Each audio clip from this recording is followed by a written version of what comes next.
Dobrý deň, tak rád by som vás privítal na mojej prednáške. Dobre, je ma dobre počuť? Tak moje meno je Vladimír Chovan. Pokiaľ ma nepoznáte, tak sa predstavím.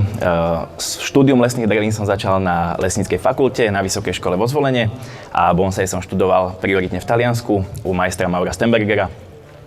V podstate posledný rok už sa živím ako bonsai profesionál a teda toto je dnešná moja prednáška, na ktorej vás vítam.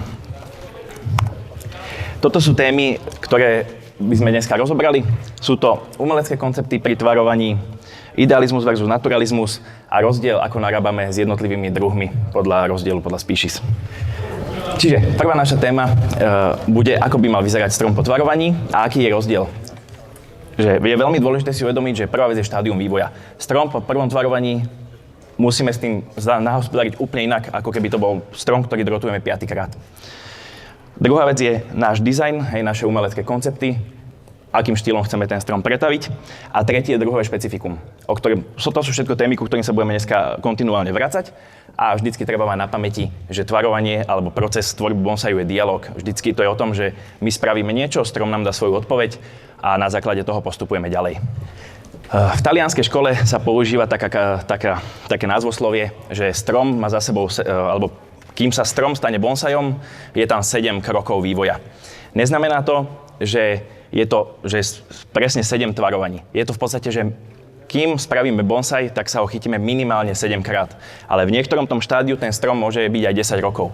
Hej. Napríklad môj učiteľ Mauro má jednu borovicu, ktorú má 40 rokov a ide ju preštepiť a začať odznova, pretože aj keď je z tej istej lokality ako 100 ďalších borovíc, správa sa úplne inak, stále má floppy folie, čiže stále padá dolu, čiže proste je to aj o tej genetickej vlastnosti toho stromu, o species, o tom, ako sa nám vlastne darí, o tom, čo nám ponúka. Druhá vec, keď niekedy vykopeme strom, ktorý je povedzme, že borovica, ktorá má vetvy všade tam, kde by mala mať a má ich hrozne veľa, tak vlastne automaticky sme už preskočili niekoľko tých štádí.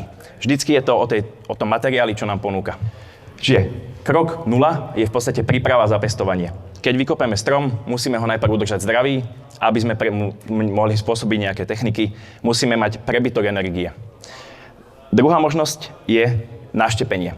Napríklad Acer palmatum alebo borievky, klasicky sabiny alebo aj horšie varianty sa štepia na itoigavu, ktorú zase, pokiaľ to naštepíme, musíme niekoľko rokov počkať, zbaviť sa pôvodnej folieč a potom pracovať s tou novou naštepenou. Pri prvom stylingu je pre nás priorita primárne vetvenie. Dostať primárne vetvy do pozície, do ktorej chceme. A také druhé pravidlo je, že nechajme si viac, ako potrebujeme. Je to hlavne z dvoch dôvodov. Prvý dôvod je, predstavte si, že strom má 100% svojej energie a pokiaľ má 20 púčikov, tak do nich pôjde 100% energie a ten prírastok bude vyzerať úplne inak, ako keď má tých púčikov 1000. Čiže aj to je druhá vec, ktorá nám potom hrozne ovplyvňuje ten species, ten druh stromu. S každým musíme pracovať trošku inak. Druhá vec je potom tá dizajnová, že nikdy by sme si pri tom prvom tvarovaní nemali odstrániť všetky možnosti do budúcna, lebo môže sa stať, že nám niekedy budú chýbať. Hej, úplne bežná vec je, že dajme tomu ten strom za 3 roky presadíme, odhalíme nejaké ďalšie zaujímavé nebary a zrazu sa nám hodí opačný predok a tak ďalej. Čiže vlastne prvý styling, musíme na to myslieť, že budú tam súčasti vetvy, ktoré nebudú súčasťou nášho finálneho dizajnu, ale my si ich ešte z mnohých dôvodov potrebujeme ponechať. Napríklad v Amerike je jeden slávny smrek, ktorý 20 rokov dozadu tvaroval Mr. Kimura a minulý rok ho tvaroval Mauro Stenberger, kompletne ho otočil, celý ho zmenil. Není to tým, že by to Kimura spravil zle, je to o tom, že on pred 20 rokmi mal úplne iné možnosti, bol v úplne inej miske, bol to materiál, odkopala sa takáto časť nebary, hej, a zrazu je logický, alebo je najlepší predok, je presne ten, čo bol vtedy zadok a podobne. Pri druhom tvarovaní, keď sa bavíme hlavne o lisnáčoch, je pre nás dôležitý ten cutback a transition, čo znamená, že prechod z primárnych vetiev na sekundárne. Čiže primárne vetvy pri väčšine druhov nechávame aj dlhšie, ako by sme chceli, z mnohých hľadísk. Hlavne, keď je to prvé tvarovanie, my potrebujeme, aby nabrali hrúbku a primeranú kmeňu. Pri druhom tvarovaní už sa sústreďujeme na to sekundárne vetvenie. Sekundárne vetvy sú tie, ktoré vychádzajú z primárnych. Primárne sú tie, ktoré vychádzajú z kmeňa, z tých vychádzajú sekundárne a z nich vychádzajú terciárne. Kroky 3, 4, 5, 6 sú v podstate začiatok refinementu. Neznamená to, že každá vetva je v tom istom štádiu. Hej, je to úplne bežné, že stromy sú tzv. Že apical dominant, že veľa energie je hore, na vrcholci, čiže spodné vetvy sú veľmi často pozadu oproti tým vrchným a vyžadujú si oveľa viacej tzv. Sacrificial branches. To sú vetvy, ktoré nechávame raz len preto, aby sme získali buď hrúbku v tej oblasti, alebo prebytok energie. V 3., 4., 5. kroku už začíname s technikami defoliácie, pinchingu, pruningu, všetkých týchto techník počas vegetačného obdobia, aby sme získali ten prírastok, s ktorým chceme potom narábať pri tvarovaní. Druhá vec, že pri ihličnanoch, pri tom prvom tvarovaní, my si iba v podstate rozhodíme, že kde všade by sme mali chceť tie tzv. Pec, tie obláčiky. Pri tých ďalších krokoch už to, čo bola voľakedy pri prvom tvarovaní jedna pet, chceme rozložiť, aby ich bolo viacero. Aby boli v rôznych výškach, aby vlastne vždycky je to o tom, že čo chceme urobiť z okon diváka. A podľa toho vlastne celý ten dizajn stromu vychádza. Medzi tými pec musí byť connection, aby oko toho diváka smerovalo presne tam, kde chceme. Ešte by som chcel doplniť. Pokiaľ budú nejaké otázky, kľudne ma prerušte, nech to je kľudne dialog.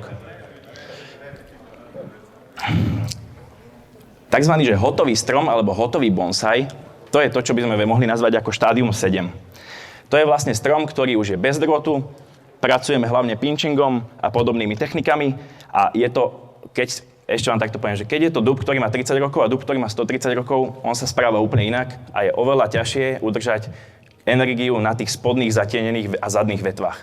Čiže aj to je vlastne tá naša práca pri tých mature bonsai, že pri tých stromoch, ktoré už sú vyzreté, aby sme dokázali správne manažovať energiu toho stromu. Je kopu stromov, ktoré by ste povedali, že už sú dávno hotové, ale spodná vetva má polovičnú hustotu ako vrchná. A to sa na tom najvyššom leveli bonsaistiky hodnotí akože veľmi negatívne. Lebo to je tá práca toho majstra za tým. Mám tu takéto krásne príklady z Talianska. Aha, ešte predtým si povedzme, že hotový strom, štádium 7, není to finálne štádium. Je to opäť štádium, ktoré trvá nejaký časový úsek. Hej. My v Európe máme takýchto stromov zatiaľ málo, ktoré sú 40 rokov bonsajom. Ale v Japonsku je to úplne bežná vec. Treba si uvedomiť, že bonsai je kruh. V momente, jak bonsai prejde tým 7. štádiom, ide na výstavu, prejde ďalších 10-15 rokov, kým je na záhrade u nejakého klienta alebo aj profesionála. A ten strom prejde takými zmenami, že je ho už nutné restylovať, pretvarovať na úplne iný. Z dôvodu, že buď stratí taper, alebo primárna vetva zhrubne viac ako kmeň, čo je tá najčastejšia vec, alebo sa rozhodneme, že naštepíme inú folieč, kvalitnejší druh. Hej, typický pri japonskom javore je to napríklad shishigashira, pri borievkách sú to napríklad itoigavy, dokonca aj iné varianty itoigavy. V podstate možno alebo najznámejší strom na svete, Kimura Dragon, je tiež forma itoigavy, ale úplne iná. A on sa rozhodol, že ho nikdy nebude štepiť, že ho chce zachovať taký, ako je. No a je to extrémne vidno. No a v podstate sa hovorí o tom, že kdokoľvek ten strom kúpi, tak ho na 100% preštepí na inú variantu itoigavy. Tuto mám taký pekný príklad, kedy to môže nastať. Toto je smrekovec, ktorý bol v štádiu hotového stromu, povedzme 10 rokov. Je to semikaskáda. Čiže 80% jeho folieč bolo v tej kaskádovej vetve. Tým pádom tá kaskádová vetva zhrubla oveľa viac ako primárny kmeň. A jednoducho v tomto štádiu ten strom vydrží možno 10 rokov, možno 15-20 povedzme v určitých prípadoch, ale jedného dňa dojde do toho bodu, že je ho nutné pretvarovať. Preto je bonsai kruh. Hej, v Japonsku napríklad neimportuje stromy, už nemajú čo kopať. V podstate celé je to o tom, že profesionáli nájdú nejaké zanedbané stromy u hobíkov a znova ich celé pretvarujú. Aby ste mali obraz, jak to je veľké, tá kaskádová vetva, lebo na tej prvej fotke to trošku klamalo, tak je to logické, hej, že toto je 80% folieč toho stromu, že jedného dňa dojde do toho bodu, kedy tá vetva proste prerastie kmeň a už není ho možné udržať v semikaskádovej forme. Finálny styling toho stromu potom vyzeral takto. V podstate to, čo bol kedy zadok, bol predok a miesto semikaskády vznikol unformal upright. Čiže neformálny spriamený strom. Druhý príklad, toto je veľmi silná fotka z roku 2011. Taká zaujímavosť, 4 roky pred touto fotkou Mauro Stenberger kúpil tento strom, musel zadlžiť mamin dom, požičať si 23 000 eur, dokopy stál 27. O 4 roky na to ho vystavil na tejto výstave a toto je vlastne Juniperus procumbens nana. Mohli by sme povedať, že toto je to štádium 7. Ale bohužiaľ nikdy to nebude tak kvalitná folieč, ako napríklad Ito Igava. Čiže v momente, ako v 2011 ten strom dosiahol tohto štádia, bol na výstave, hej, aj ten styling je ešte, vidíte, že proprioritný tomu časovému obdobiu. Dneska už by sa možno natváral trošku ináč. No a teda došiel do tohto bodu, že bol vystavený na výstave. Ako posunúť takýto strom na ďalšiu úroveň? Hej, borievka za 30 000 eur. Čo s ňou vieme spraviť viacej? Vieme ju preštepiť. No a teraz si zoberte, že toto je rok 2011 a toto je minulé leto. Pokiaľ, môžeme si ešte povedať niečo o graftovaní, o štepení, sú viaceré formy. Pri borievke využívame buď approach graft, že naštepíme novú rastlinu na primárnu vetvu, ale s tým musíme znova počítať, že sme začali proces v podstate v štádiu 0 a potrebujeme veľmi veľa prípravy, postupne sa zbavovať tej starej folieč a pracovať na tej novej. Keď už máte strom, ktorý bol v takomto štádiu, že bol kompletne vyvinutý, bol by to nezmysel. Čiže tu sa napríklad urobila technika sign graft, kedy sa naštepil iba nový prírastok a miesto, dajme tomu, 3 approach graft, ktoré by boli v podstate 3 vetvy, tak tento strom má 180 sign graftov. Čiže z každej jednej sekundárnej vetvy, ktorá bola už v správnej pozícii, aby sme sa jej nemuseli zbaviť, aby sme ju mohli využiť, tak na každú jednu z nich bolo potrebné naštepiť. Hej, že vraj tento proces trval 3 alebo 4 dní, 180 sign graftov. No a teraz napríklad, že v ktorom štádiu si myslíte, že je tento strom na tejto fotke? Od 1 po 7. Povedz, nehambi sa. No, tak, 4-5. Hej, že už vidíme, že Apex je skoro plný, je tu skoro plná connection, ale spodné vetvy, hej, to je presne to, čo sa bavíme, že ihličnany sú apical dominant, všetku sílu majú hore, tie spodné vetvy, hej, sú možno v štádiu 5. Dobre, teraz si povedzme niečo o dizajnových špecifikách podľa jednotlivých druhov. Tak skúste mi povedať, že čo je podľa vás typické na duboch? Predstavte si veľmi starý dub. Hej, že tak tam je tá typická vlastnosť, že primárne vetvy sa neskôr stávajú sekundárnymi kmeňmi. Hej, že tak vyzerá každý starý dub v lese. A to je vlastne niečo, čo by sme my mali zachovať aj pri bonsaistike, že aby dub vyzeral ako dub, brest ako brest. Hej. Veľmi starý brest napríklad, všetky sú hollow, hej, všetky sú duté. Čiže vlastne to je, keď chceme ukázať, že pozrite, urobil som bonsai brestu a je to brest, mal by mať proste duté miesta. Drieň mahalepka, to sú zase species, ktoré majú extrémne tvrdé odolné drevo na listnáče a je to v podstate tiež taká tá cnosť toho stromu, to mŕtve drevo. Pri borievke je to zase kontrast live vein, dead vein, že aj napríklad minulý rok som bol na Kokfu v Japonsku a bolo tam kopu borievok, ktoré boli vystavené tak, alebo teda predok bol určený tak, že v podstate vpredu bolo iba mŕtve drevo. A to je zase niečo, čo není ten najvyšší level bonsaistiky. Vždycky by mal byť jednoznačne vidno kontrast medzi živou a mŕtvou žilou, hej, live vein, dead vein, kontrast. Borovice zase naopak, tam chceme, že staré borovice majú úžasnú kôru, hej, čiže znak starej borovice je zase tá kôra.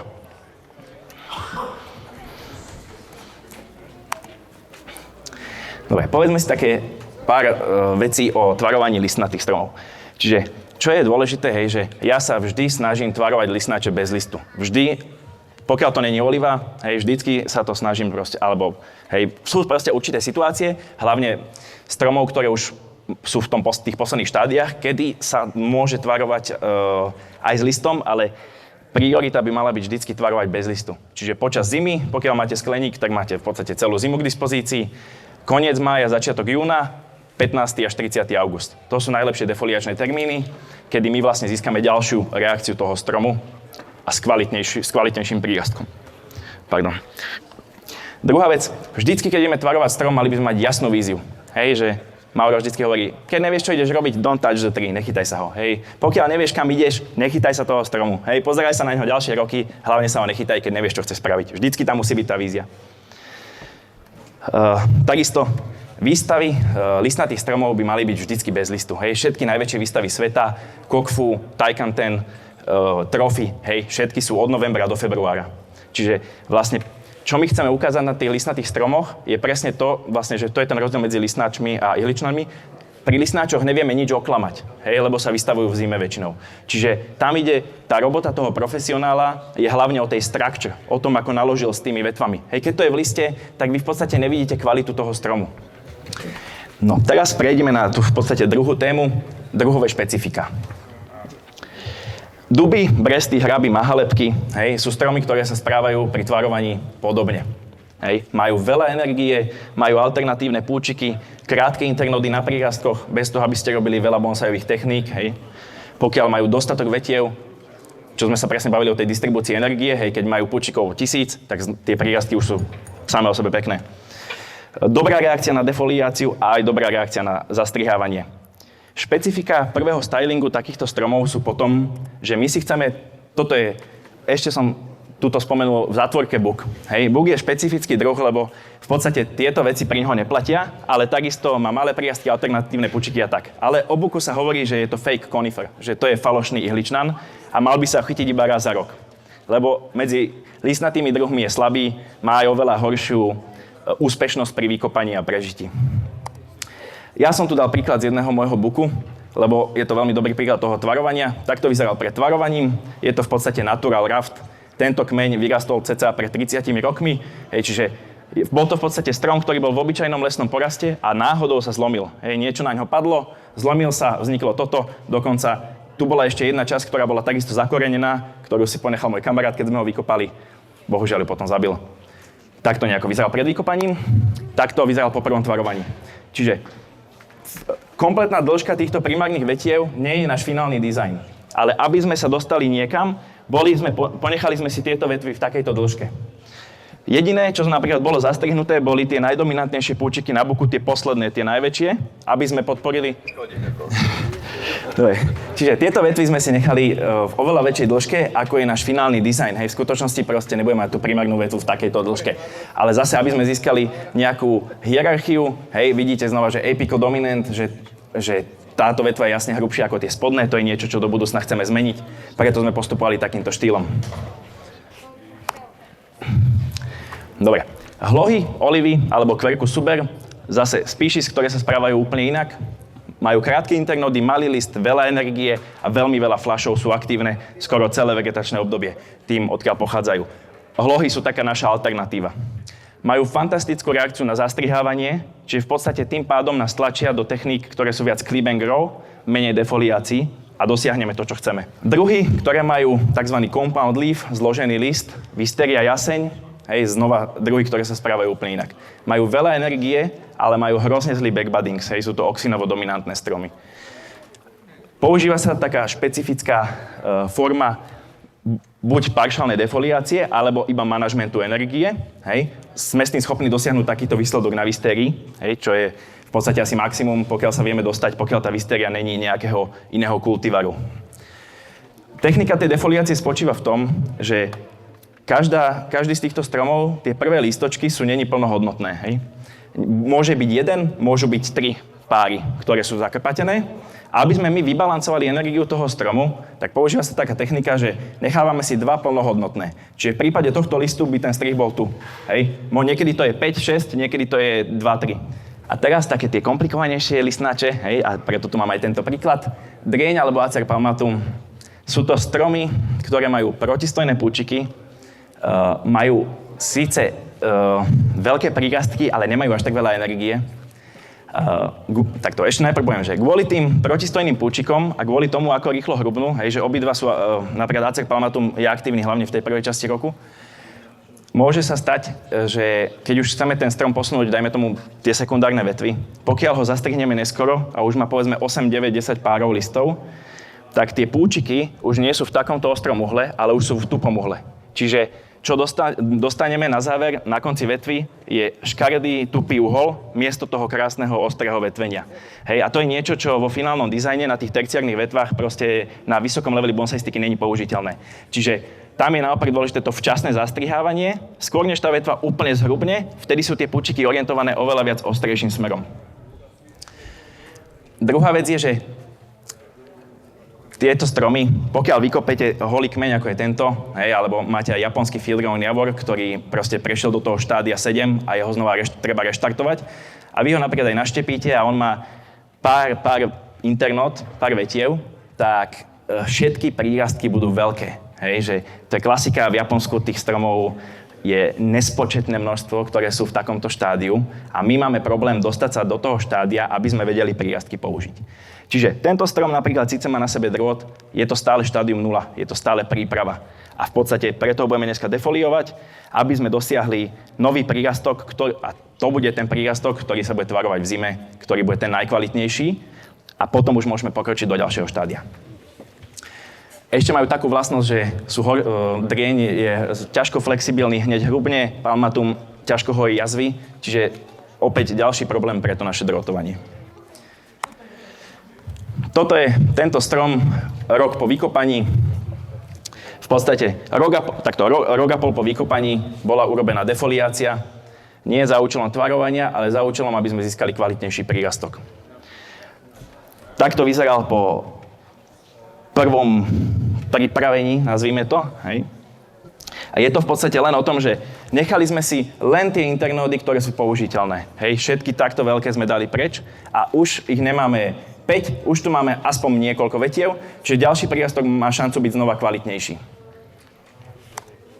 Takto vyzeral pol roka na to, vlastne to bol máj, toto bol počas zimy, hej. Znova máme viacej vetiev a tento prírastok, ktorý na ňom narastol teraz, by už mal byť oveľa použiteľnejší. Dobre, teraz by som pozval na pódium aj mojich dvoch študentov. Prosím, privítajte ich, Šimon a Peťo, ktorí počas toho, ako budem rozprávať, tento strom zatiaľ zdefoliujú a potom si ho môžeme na konci prednášky znova k nemu niečo povedať. Dobre, povedzme si niečo o tvarovaní ihličnanov. Čiže tak, jak sme sa bavili, že listnáče by sa mali vystaviť v zime, pretože na nich nevieme schovať chyby, hej, chceme na nich ukázať tú structure, nevieme ich proste urobiť v takom rýchlom čase ako ihličnany, logicky, hej, že predstavte si, že nadrotujete primárnu vetvu na listnáče takto dlhú, ona bude mať hrúbku celý čas rovnakú. A to je niečo, čo nikdy nebude pekné, hej. Preto my musíme z tejto primárnej vetvy si nechať iba túto malú časť, ďalší rok opäť dve malé časti, ďalší rok opäť. A tým pracujeme aj na tej gumifikácii, hej, z dvoch robíme 4, zo 4, 8, z 8, 16 a pracujeme aj na tej transition, hej, že z tej hrúbky primárnej vetvy je k tomu primeraná hrúbka sekundárnej a tým pádom sa dostávame do štádia, kedy tie terciárne vetvy je ich mnoho a sú veľmi fajn, hej, veľmi jemné. Pri ihličnanoch je to úplne inak, hej. Pri ihličnanoch máme možnosti takmer neobmedzené, zohnúť sa dá skoro všeličo, je to v podstate len o technike.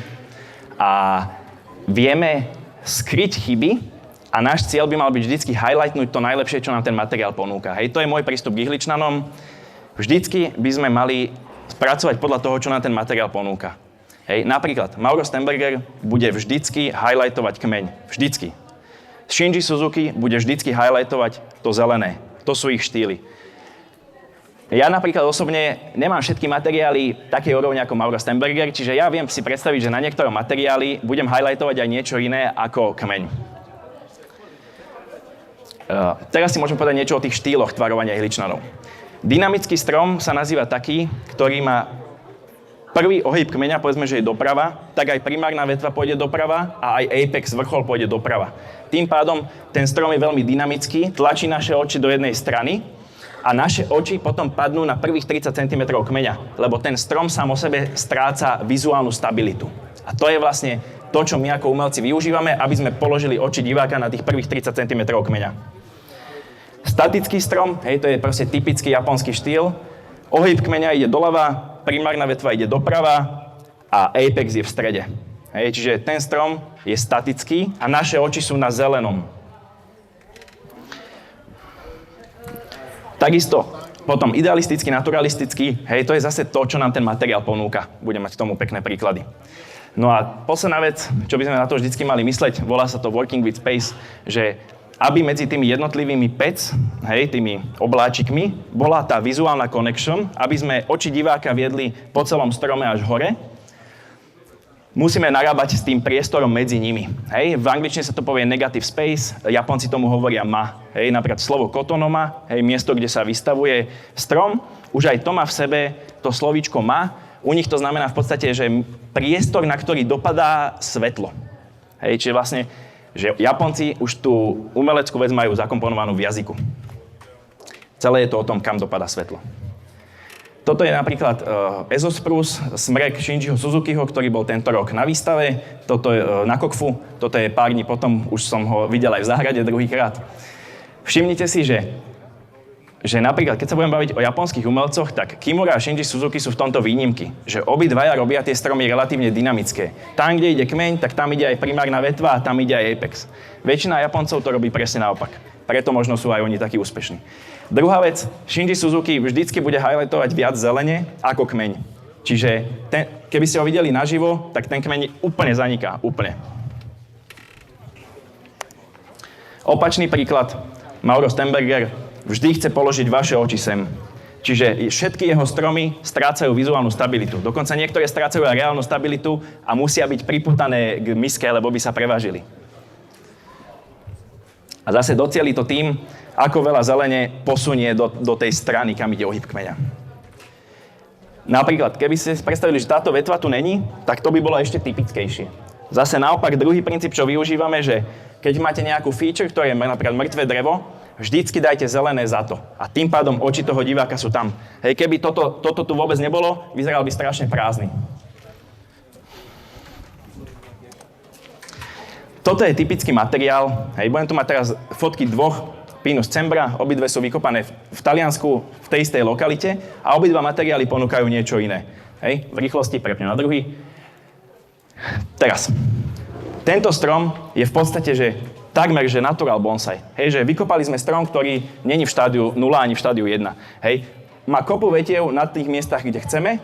A ďalšia taká dôležitá vec, že vždycky, aby ten strom vyzeral reálne, hej, to je niečo, čo si možno aj ľudia, ktorí začínajú s bonsajmi, neuvedomujú, ale podvedome to vnímajú. Vždycky ten strom musí hovoriť svoju story. Musí to vyzerať realisticky, hej, že ten strom má príbeh.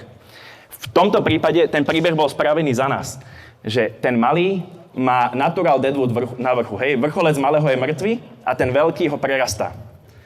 Čo napríklad je problém tohto stromu, že je veľmi statický a má veľmi slabú hierarchiu medzi tými dvomi kmeňmi. Hej? Že my vždycky chceme mať ten dominantnejší kmeň a ten sekundárny. Čiže tu sme to docielili tým, že sme zmenili uhol a že sme urobili šary, ktoré tomu dáva trošku aj pohybu, na menšom viac, na väčšom menej. A apex, ten vrcholec veľkého, overpoweruje, prerastá toho malého.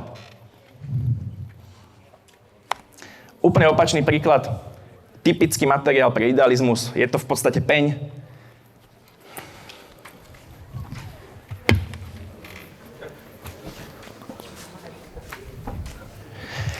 Teraz, všetky primárne vetvy, hej, sú už extrémne hrubé, nie všetky, hej, ale veľa primárnych vetiev je extrémne hrubých, hej. Už sú nepoužiteľné do toho tvarovania. Majú obraz veľmi ďaleko, urobili by sme tzv. Že spaghetti branches, hej, že aby sme ho dokázali kompresnúť, museli by sme tú primárnu vetvu urobiť ako špagety. A to je niečo, čomu sa chceme vyhnúť, pokiaľ sa to dá. Hej, sú situácie, kedy sa to nedá. Napríklad ma napadá, že robili sme jeden strom, alebo teda niekoľko stromov švajčiarskeho klienta, ktorý má 75 rokov, povedzme, a on si chce tie stromy užiť teraz. Hej, my mu nemôžeme urobiť strom a povedať mu, že no a ďalších 10 rokov budeme robiť toto. Hej, musíme doručiť výsledok dnes. Čiže to bol presne príklad, kedy sme aj za tú cenu, že tie všetky branches, tie všetky vetvy boli urobené ako špagety, ale finálny dizajn bol ten dnešný, to, čo sme dokázali urobiť dnes a vyzeral v podstate takmer ako hotový strom. V tomto prípade veľa tých primárnych vetiev sme vydžinovali, urobili sme z nich mŕtve drevo a využili sme tie najjemnejšie, ktoré sa dali použiť. Zase, aby peň dostal nejaký umelecký rozmer, tak 2 dni sme robili mŕtve drevo. Na fotke to bohužiaľ není moc vidno, ale je tam kopu detailov v tom mŕtvom dreve, rôznych reliefov a hĺbky.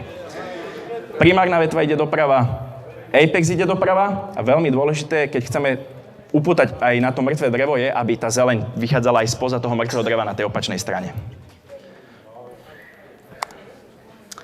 Naturalizmus a idealizmus pri listnáčoch, hej. Toto je fotka z jednej americkej National Show. Je to v podstate, obidva tieto stromy sú na vysokom leveli, na tej istej výstave, obidva dostali vysokú známku a obidva vyzerajú úplne inak. Toto je taký typický old school idealizmus, obidva sú Acer Burgerianum. Samozrejme, keby to bol napríklad drieň, nedokážeme dosiahnuť toto.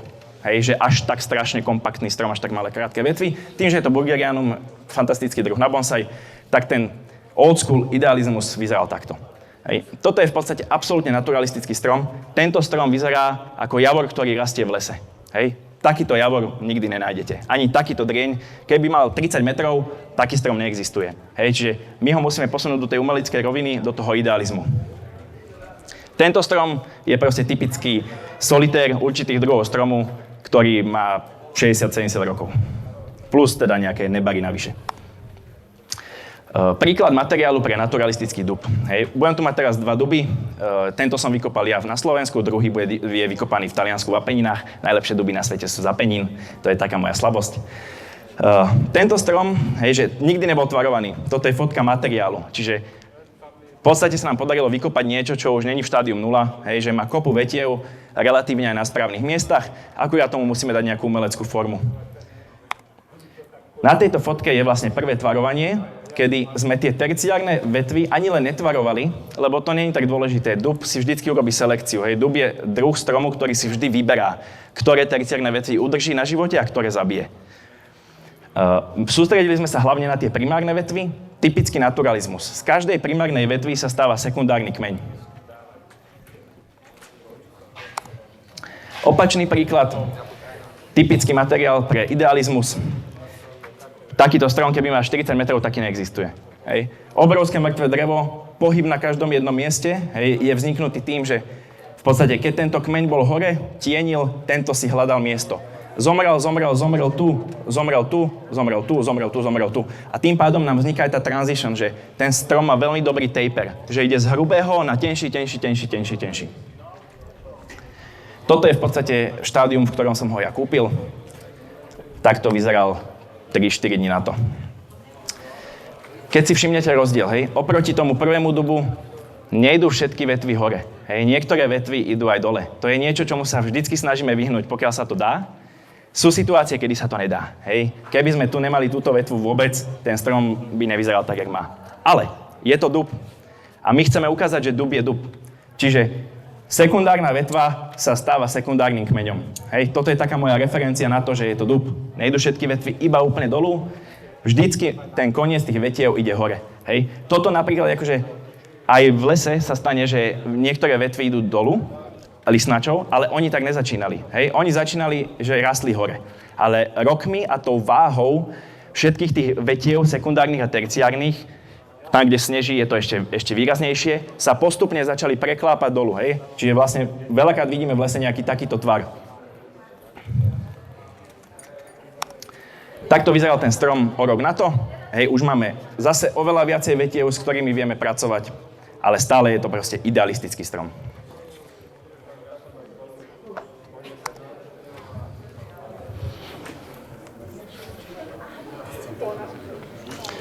Tuto je taký detail, hej, na tú referenciu.